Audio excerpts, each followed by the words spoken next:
భరతఖండం 500 ఏళ్ల కల నెరవేరింది. అయోధ్యలో శ్రీరాముడు బాలరాముడిగా కొలువుదీరాడు.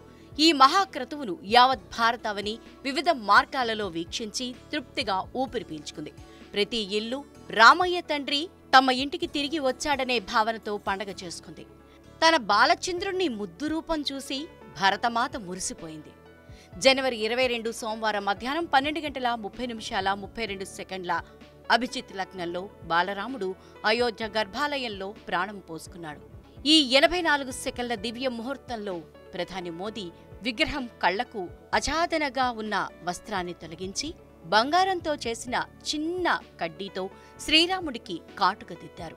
చిన్న అద్దంలో రామ్లల్లాకు తన ముద్దు మోమును చూపి అనంతరం 108 దీపాలతో మహాహారతి ఇచ్చారు. గర్భాలయంలో బాలరాముడు ప్రాణప్రతిష్ఠ సమయంలో ఆలయంపై హెలికాప్టర్తో పుష్పవర్షం కురిపించారు.